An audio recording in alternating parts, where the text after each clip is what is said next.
จริงยังเติม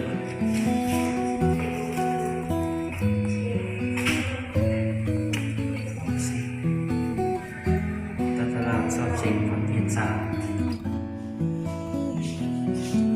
โอ้ยน่าสิง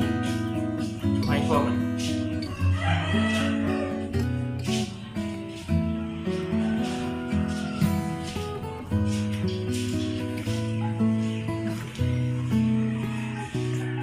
ฮัลโหล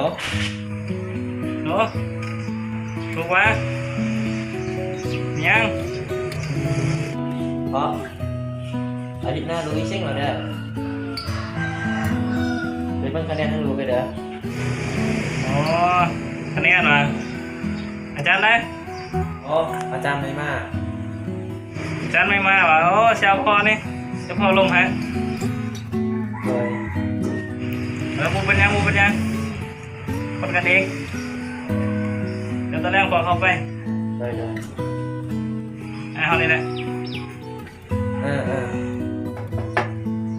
ไปเชียวอะไรจะได้อีกอ๋อดึงโต๊ะเนี่ยมีตังค์ให้นั่งเลยโอ้เสียวเป็นยังเห็นจะหมดเชียว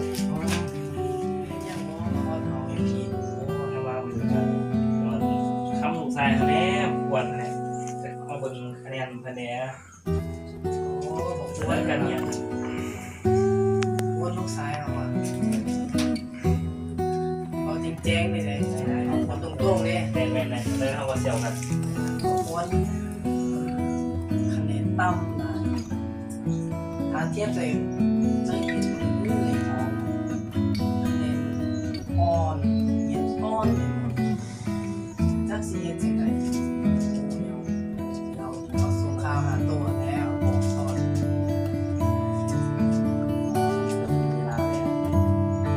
ย่างตัวฟังตัวเนี่ยเปิดกันการทำการเรียนการทำการเสกการฟังตัวเนี่ยมีเป็นน้ำจิตน้ำใจเล็กน้อยเป็นขนาดอะไรตัวบนเท่าแดงโทอันนี้ระเบาะค่าน้ำค่าไฟค่าห้องข่อยปาดขันใดอันนี้มาจ่ายนี่คือสิบ่หมดฮอด2นี่ดอกจะเอาดีบ่น้ออย่าท้อบ่เอาดอกถ้าเอาแล้วมันสิบ่แล้วจักเทื่อ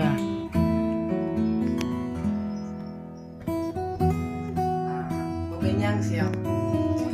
ก็คือว่าในลูกสายกับลูกสายเนาะสำหรับอันนี้ก็เข้าใจตัวก่อนเนี่ยมีน้ำใจในเราแต่ว่าขอโทษน้องๆเราไม่สามารถทำน้ำใจในครั้งนี้แต่บอกให้ตัวคิดอย่างไรเนาะเอาส่วนนี้ไปซื้ออุปกรณ์ให้เอาอันนี้ซะ เป็นยังเสียวเป็นเรื่องจะได้ช่วยเราคือว่าฝากตัวคือลูกผู้เลี้ยงแต่นี่ก็เป็นส่วนหนึ่งเป็นทางการเฮียงหรือว่าเป็นตามมาทางตัวเบิ่งฝากมันเลยฝากคือลูกเฮาคือลูกตัวอ๋อได้แล้วอันเขากับมันคือกันเนี่ยเขาโม้เลยว่ามันจะคือกับลูกเขานะแต่ว่าอันนี้เขาบอกสามารถทับในตัวได้แท้ๆได้แล้วเข้าใจได้แล้วเขาเคยไปอย่างนี้ได้แล้วเข้าใจแต่ว่าบอกให้โตคือใจหรอกเขาเบิ่งสายไปกันอะไรเขาก็พยายามบอกผูกสังสอนอันนี้ได้แล้วบนต้องน้อยใจนะโอ้ตัวว่าทำเอาสิ